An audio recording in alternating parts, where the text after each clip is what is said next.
laced up. Let's go! It's time for Banter with the boys.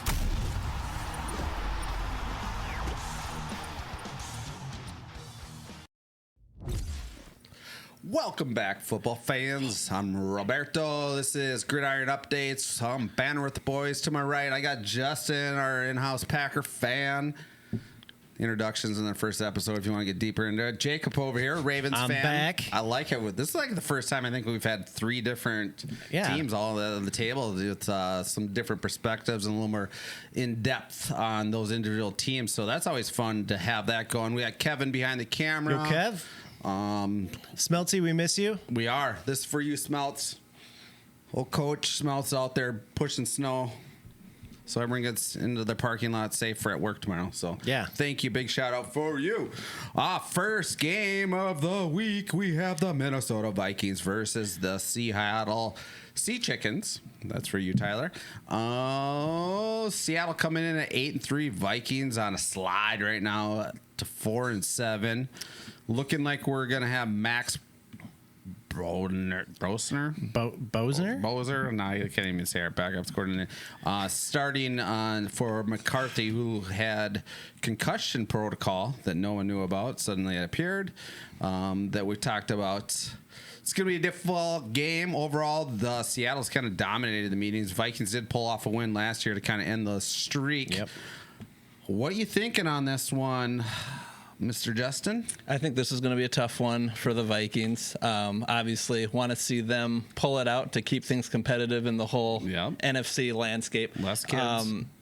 I think the biggest matchup here will be the passing defense versus the passing offense. You look at Minnesota; they're ranked, I think, 6th or 7th in overall passing defense. When you look at yards per game given up in a Flores defense, you look at what Sam Darnold and co, former Viking, is looking to do and what he's done this year. I think that's going to be the matchup to watch. You look at JSN and Justin Jefferson lining up for their respective teams. I think if both teams can get the ball out and protect the quarterback, you'll see fireworks. I'm excited to see what Max can do. It's always fun when you see someone get their shot. You've got a defense that doesn't have a ton of tape on him besides college, like looking at what he's done so far in the pros and his limited he is game an older time rookie too. Yeah, so this will be a fun one from that perspective. I would imagine a lot of Aaron Jones. We hope. And I think if the Vikings can contain the passing defense of Sam Darnold and company, like, you'll have a game. But I'm a little nervous about this one for the Vikings based on what's going on with JJ and just where the team's at right now. So which direction are you going? Got to pick a winner here. This is where I'm going Seattle. Sea Chickens. The pressure. For Justin. I had a feeling I was going that direction. The other purple in the house. All right. We're going to carry on. So I went 5-0 last week. Oh, yeah? Yeah. I went 4-1. But pretty good. Yeah. Pretty good. It's not 5-0. So I'm going to carry the streak. We're going with the Sea Chickens. They're at home, so Minnesota's traveling on a short week. Minnesota's traveling. Yeah, like 7 days. Yeah, that's a short week. It is. JSN's offensive player of the year right now, I think, hands down. Agreed. Jonathan Taylor's cooled off, so JSN does everything as far as like all of the routes. He runs them all, and Darnold just gets him the ball. McConnell's defense is suited to slowing down this Viking offense, especially if they're going to be trying to leverage a ground game, because a ground game is a backup quarterback's best friend. Yes, sir. They're going to focus on shutting down JJ, put 8 in the box, stop the run, and it's no brainer. Sorry, Vikings, your woes continue right now. Bunch of haters up here. Is what it is. So this game's it's really funny. You talked about Sam Darnold playing against JSN's just killing it. It really worries me as the Vikings is Walker and Charbonnet. Vikings always defense struggles against a really good running attack. I know Seattle doesn't really pound the ball as much as they probably could.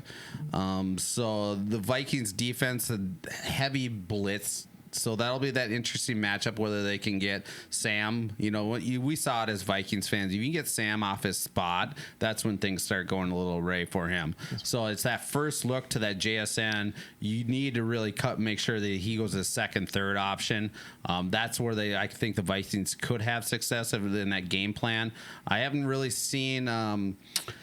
I guess Max play enough which really scares me. So like you said, they're going to have 150 yards on the ground to even have contention on this, which I think they're going to do. And a couple balls are going to bounce, and the Vikings are going to sneak out a dumb one, 16-15. Are you suggesting that Max, because he's going to have a chip in a chair, is going to be able to exactly give him a win? This is that moment. Chip in a chair. You're in the tournament still. All in. That's where we're going right now because we're 4-7. That's the only direction we can go is up or right off the cliff. I was actually having a conversation with somebody, or actually my kid, about if the Vikings had a top. Oh, actually Tyler, we were talking about last night. If Vikings end up with a top 10 pick, what position we go? And we talked Iowa secondary for sure. Cornerback is definitely where we need to get a little better. And then he brought a middle linebacker as a Vikings fan. We haven't had one in a while that's been a stud. So that's a really fun fact. I just don't think the Vikings are going to get weird. Just also I'm a homer, so I can't go any other direction. So on to the next game. Next game. The Atlanta Falcons versus your New York Jets. Yeah. You picked these games. I did pick these games. This game obviously intrigued you at some point. The spread. The spread, which is at 2.5. 2.5. We'll go with that. Can't bet here on this Banter with the Boys Gridiron updates, so no gambling advice. But what was your take on this one? Two ugly teams. Just kind of like swinging hands. Let's see what happens. Jets have been competitive over the last couple of weeks. So bunch of competitive L's. Yeah. Bringing that back from last year, right? Yeah. Competitive L's for a bad team. You kind of have to take that and accept it and grow from it. I mean, Lions did that with Campbell in his first year. And so Kirkle's getting the start, I believe, right? Yes. Okay. Yep. Yeah, because Penix is out for the remainder of the year. Yeah. Rip. And we don't know on London yet. Sorry, I'm just throwing some information. He was out last week. Yeah, he could still be just out. giving you all the information before you pick it. Yeah. But yeah, it's going to be we're going to see a lot of Bijan Robinson. I think the Jets will do a pretty good job of containing him, but like they did with Derrick Henry last week. Yeah, 'cause their defense is probably their better part of their team, I would say. So, what direction are you going here? I'm gonna pick Falcons. Dirty Birds. Yep, they just have. I feel like they have a better offensive set of weapons right now. They do, but they keep losing to teams in that same conversation. That's true. Like we don't know. The Falcons are a Jekyll and Hyde team, so we don't know which one we're gonna get. Hopefully, you're gonna see a whole lot of Bijan Robinson. All right, the Falcons lead the all-time series 9-5. Which direction you feeling here, Justin? I'm going to go with Jake and also choose the Falcons. I think you're going to see a lot of Bijan Robinson. It's clear since Sauce was traded, the defensive rankings for passing yards defensively for the Jets keep going down in the wrong way. So I look at someone like a Kyle Pitts. I look at Kirk Cousins' relationship with Darnell Mooney. I think you're going to see a lot of Pitts, Mooney, Bijan, heavy. They'll win an ugly game by 3 or 4 points. Yeah, it's just weird, though. I feel like having conversations about the Falcons, we have that same thing where I always like, oh, yeah, they're just going to pound Bijan Robinson and they're going to walk away. By the third quarter, it's going to be over. And it just doesn't ever seem to happen. Yeah. I mean, is it just the pass-happy NFL that these coaches are like, oh, I can get a 3-4 yard pass versus a 3-4 yard run? Or do they just try to get cute on their play calling, like, oh, we need to get super creative to get Bijan the ball, and then the play kind of blows up? I feel like they're just trying to be cute because Jahmyr Gibbs was drafted the same year Bijan was, and everybody lost their minds. Like, why are the Lions drafting Jahmyr Gibbs? And the Lions are using Jahmyr Gibbs the way that he's intended to be as a dual threat running back. Yeah. And they got Algier there too, as they're Montgomery too, so you can spell them. Right. So it doesn't have to be 50 carries out of him. No. So they're just they're not using him to his fullest potential, and it's a crime. interesting fun fact. Falcons defense have got 9 consecutive quarters without allowing a touchdown, the longest active streak in the NFL right now. Ooh. I think one thing that's really interesting when you look at this matchup is the current defensive coordinator was the defensive coordinator for the Jets last year. So you have a mix of that tough Jets defense in there. So when I've watched Falcons games, they get a little ugly, kind of like how the Jets defense That's why we like them. typically plays. I think one thing we haven't talked about that will be interesting to watch in this one will be Breece Hall. Less carries, but he has been a stud, especially when they've had to depend on him the last few weeks. He's been really I think he's going to be warming a key here too. And he's a free agent coming up next year too, so he's probably going to be one of the top backs going after. As a Vikings fan, I mean, taking a look, I remember some preseason conversation about actually trading for him. Because I think it was when that Sauce Gardner trade was going. I think some people were throwing Breece into that conversation, which I mean, I'd take either of them. But for the Colts, I haven't watched enough Colts to know if that trade's really paying off. They keep losing, so I guess it doesn't really matter. Yeah. Spread on that game was what? Was it 2.5? 2.5. Sure, we'll go with that. So I said 2.5, so I'm sticking with it. all right, Kevin says it's time to move on. You've been talking for way too long. I gotta make a pick here. Oh yeah, you do. Fuck it. That's how I scored for the first time on the podcast. Jets. That's how we're rolling. All right. Next game, Texans versus the Colts. Colts coming in 8-3, Texans 6-5. I mean, this is a big game for both teams. Yeah. Especially the Colts, I think. This Texans conference. Oh, this is a conference game, isn't it? Yeah, division game. Division game. I mean, if the Texans win this, they're right back in it. Like 2 weeks ago, 3 weeks ago, you almost felt like it was over. J.C. Stroud kind of playing a little bit. That's really interesting. I'm actually going to pick the Colts on this one. I will go first on it. Tell us why. I will tell you why. Because I really like the Texas defense, but the run is probably their weaker two of the points. And maybe this is the week where the Colts actually give Jonathan Taylor, he's got to touch the ball 25, 30 times, which I think they probably will do. That'll be really interesting matchup with Nico Collins and Sauce. We'll see if Sauce follows him around the field. The Texans do have a good deep. I really like, Hunter and Will Smith playing for them. And then who's their middle linebacker? Agier. Yeah. He's been a stud. A couple late hits all the time. But, yeah, I'm going to go with the Colts on this one. Which way are you going, Justin? I'm actually going to go opposite and choose the Texans. I knew you would. The Texans. When we look at their defensive rankings, they're third in passing, they're fifth in rushing. I think what it's going to boil down to, and I don't know the answer to this, is C.J. Stroud playing or not. The coach is being very coy about saying, is he going to play and is he not? And that's a little bit of gamesmanship probably happening there as well. But I think that'll be the key piece. They haven't looked completely awful with Davis Mills. It's a reason why they probably struggle in games if they had their true line out there. But with how much they're on the field, the offense is doing enough to give the defense a break, and the defense is doing enough to keep them in games. Again, this is going to be one of those Jets ugly wins, but I'm picking the Texans to slightly edge out the Colts and continue to slow them down. I don't think the Colts get back on track until next week. Okay. Jacob. I think this is actually not about what I think, it's what I believe. I believe the Texans are going to win. The C.J. Stroud, Davis Mills question mark. I don't want to sleep on that or poo-poo it. It's a legitimate concern, but we've seen Davis Mills they've won twice with him already under center.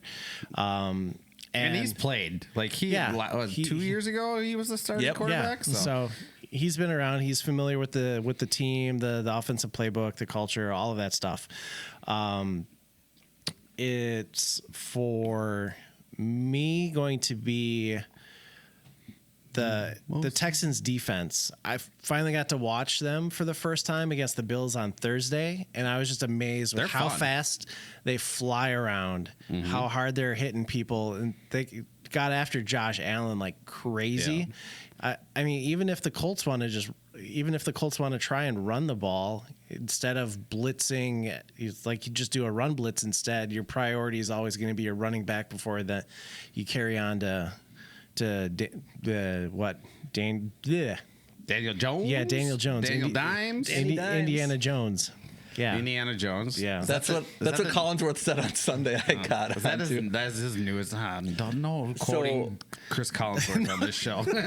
Here's an interesting stat for you as I'm listening to you two talk. The Texans on defense rank second in third down percentages allowed, meaning they give up the second fewest. The Colts are 28th. So I think about Woody Marks, and he's emerging as that running back. Can they stop him in those situations? And I think that'll be a big part to this game. And are they gonna do what the Chiefs did last week to the Colts and have long drives, do just enough to keep the defense on the field, maybe get quite a few field goals? If this is a Davis Mills game, I mean, I watched him play last Monday too. He might get 1 or 2 touchdowns. I think it's going to be a lot of long drives, a lot of field goals with what the Colts are trying to do on defense, but that'll be a interesting component to watch. Yeah, they're getting. I mean, that's what I think they need. I think both teams. That's why I think this is going to be a low-scoring game. I think the long drives, controlling the ball. What was my little thing that I kind of thought I saw? Houston's won the last 3 games against the Colts, and Texans are unbeaten their last 9 division road games. So that's pretty impressive for division games. I mean, it's all back to the CJ. If CJ plays, I do trust Mills. If I was a Texans fan going into it, it's like you said, Willard Marks can get going against the Colts. Leonard's got to step up for the linebacker for the Colts to contain him. So it should be a good one. I'm guessing, I don't have the over-under on that, but I could see this one in the low 20s, and that might be generous. It might be generous, so... It's a 4.5 spread. 4.5 for Indy. So yep. Texans and Colts. That was game 3. Let's move on to game number 4. We have your Buffalo Bills circle the wagons versus the Yinzers out of Pittsburgh. Yeah. Steelers 7-4. The Bills. They lost 2 of their last 3, I believe. Mm-hmm. Steelers 6-5. Hopeful to have Rodgers back. Yep. Which makes this a way more entertaining, fun game. Josh Allen has looked a little not as MVP style the last few, especially that Miami game 3 weeks ago. Ever since then, and I think that was coming off a bye, if I remember right. So, which way do you feel like you're going to go with this one, Jacob? Or are you looking at some information right now? I've been seesawing back and forth on this one. Seesaw. Part of me is like the Steelers. They're at home. Crowd's going to be wild because it's 3.5 the spread for Buffalo because it's crunch time. The Steelers defense is still really solid. We saw till the end of the game against Chicago last week. Yeah, but we've seen how the Bills deal with tough, aggressive defenses, like the Texans. They did nothing. That's where I think Allen, with his ability to get out of the pocket, it's hard to blitz running quarterbacks. And you got to get them, otherwise, because then you're playing man to man on the backside. But Pittsburgh doesn't. I feel like Pittsburgh has an equally good front 7 where they don't necessarily need to blitz. Fair. Just like the Texans, because the Texans were able to get home with 4, and lane. They talk about lane integrity, going straight up and then doubling back, not going past how far back Josh Allen is dropping back, so that way you can chase better. Yeah, we forgot to mention Cooks got picked up by the Bills as for another weapon, so I want to add that in there quick. I was like, is that going to be? It's like, all that they're going to do is just like go deep, right? I mean, and then do what you're good at. Yeah, chuck and pray. Go get it. But I feel like over the last couple of games, the way that Josh Allen has played, I think we're going to see a Superman Josh Allen, and we're going to The redemption game. Yeah, Okay. yeah, we're going to okay. take Buffalo over Pittsburgh. All right. Oh, I'll send it over to you. Go Pack, go. So I'm also going to pick the Bills. Okay. Circling the wagons. I'm getting surrounded over here. Kevin, I might need help. I agree with you. It will be more exciting if Rodgers plays. I think it makes it a very entertaining game. I think the biggest question mark for Buffalo right now is if Dalton Kincaid plays. You see the difference when he's on the field versus not. So I think that's a big deal. I do think Buffalo is getting to the point in their season where they're going to play a little bit desperate, even though they don't quite need to. They're chasing New England. I think there's still one more important game between them. So if they can keep pace and within range, if the Patriots fall just a little bit, they want to be within that a Will situation that they can grab it. Just 100%. Like something like that. I think the thing that concerns me if I'm a Steelers fan the most with this game is the Steelers rank 28th in rushing, and the Bills rank number 1 between Josh Allen and James Cook. I think they feast on the rush. To your point around lane integrity, it's hard to do that when you think it's a rush and then Josh Allen comes out and maybe it is a rush, maybe it's a pass. I think that's going to cause some fits for that Steelers defense. I feel like I'm disrespecting them by saying what I'm going to say, but I think the Bills are going to tear them up. They're not as good as they have been in previous years. There's still flashes of greatness, but they have some stuff they have to figure out when they're as low in rushing and low in points and total yards as they are. They're near the bottom of the league in some of these categories that they need to clean up, and I think the Bills and Josh Allen are going to take advantage. Yeah, I will join your little horse ride. I'm going Buffalo Bills too. Yeah. Finally, we agree on something. I know. But you're kind of really seeing, though, the Buffalo's missing a true number 1. And like you mentioned, Kincaid's out. And Kincaid's probably their number 1. And Josh, in scenarios, he can create separation, has the big body. Even if he's covered, you still just throw it right on him and make that catch. I think some of those, that's why they picked up Cooks to kind of stretch that backside defense, maybe get some other Shakir. He hasn't really been. He's been pretty quiet. Coleman, we were talking about, I think off air, there seems maybe some locker room issues, missing practice. So something's not vibing in that receiver room right now, especially over the last few weeks. I agree with you. Cook definitely needs to cook, but that's against the Steelers. That if they stop the run, that's when they become really effective because their secondary is one of the better in the league. With Porter back there and with Ramsey. And who's the other guy, and the other guy is a stud too, a game thing. And they got a pretty good linebacking core too. So even in that matchup up against Kincaid, but I just think the Bills, exactly, they need this game bad, especially after the Patriots have been dominating and they got a 2-game lead on them right now. So I am going with the Buffalo Bills too. Josh Allen gets sacked 8 times last week, his career most, and I just don't see that happening. Even though the Steelers have forced 10 turnovers in the last 4 games too, so I think it's going to be a close one. But I do think the Bills. I don't think it's going to be a blowout, shootout, just because also it's on grass and it's also in Pittsburgh, so I can see that first half being a little slower. But that's game 5. Let's move on to our 5th and final. Save the best for last. The Kansas City Chiefs, Super Bowl participants last year. 6-5. Starting to warm up against the Dallas Cowboys.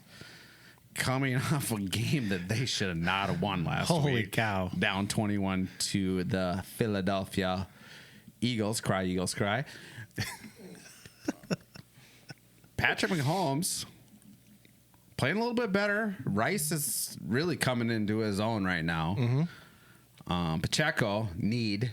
Big time. I mean, Hunt's been a nice little filler, but they need a guy that's a game changer. There's more of a super threat. And that's when Mahomes starts to get that play action rolling. And that's when they get naughty. And that's where Kelsey starts feeding over the middle, too. You get Rice rolling. Cowboys. We were talking about Pickens earlier. Great signing. Lamb. Case of the drops this year. Butterfingers. And then did you remember that last week one where you kind of pointed out there? And I'm like, yeah, but it also hit you right in the back. I know that you had some hands that probably distracted him. I'm going Chiefs. I just think it's Chiefs time. Yep. And I think the Cowboys' luck definitely was fulfilled last week. So this might be a blowout. This might be a turkey day. Overcooked it. Sorry, Grandma. What are you feeling, Justin? I'm going to agree with you. I think the worst thing that happened to Dallas was winning last week, because that is not a game they had any business being in at all. They didn't get invited to Thanksgiving. No, they're sitting at the kids' table. Maybe. Yeah, maybe. I think the big thing here is whenever teams have such an emotional win like that, the next week is just the air is deflated out of the balloon, right? I think that's what you're going to see from Dallas this week. I really think if George Pickens does not play, that is big for Dallas. For sure. If you look at the stats between him and CeeDee Lamb, he has 400 more yards than CeeDee Lamb is. There is a true connection between him and Dak. So. True. But you look at, even since CeeDee's been back, it's very clear who the number one is and who the number two is. And to your point, with the case of the drops, what does that do if they get going and CeeDee's wide open and he drops something, and that derails the whole drive? And it's happened. Kansas City's going to see it, and they're going to take advantage of it. And to your point, they're heating up at the right time. Patrick Mahomes is Patrick Mahomes. He's Mr. Late November, for sure, Mr. December. Like, they're getting rolling. I would not want to play them right now. Yeah. Taking the Chiefs. I mean, the only thing I feel is could stop the Chiefs is their own division, because their division's good. Yeah. You know? So, but this game, which way you going here, Cowboys? Why would I pick the Cowboys? I don't know. I had something else in my head that came out weird. The Chiefs are getting healthy at the right time. So getting Pacheco back, I think Kareem Hunt's a better running back in the Chiefs system than Pacheco is. That's not to say that Pacheco isn't useless in the system. I've always felt like Pacheco runs hard, runs angry. He gets the tough yards when you need them. Yep. And he's perfect for that. And then Kareem Hunt is more of that play action, getting out and doing the screens and stuff like that.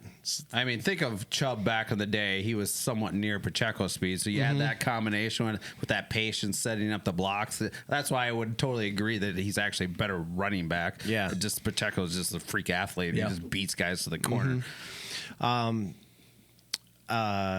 Rice being back, everything screams right now that Kansas, we're coming. Yeah, Kansas City's coming.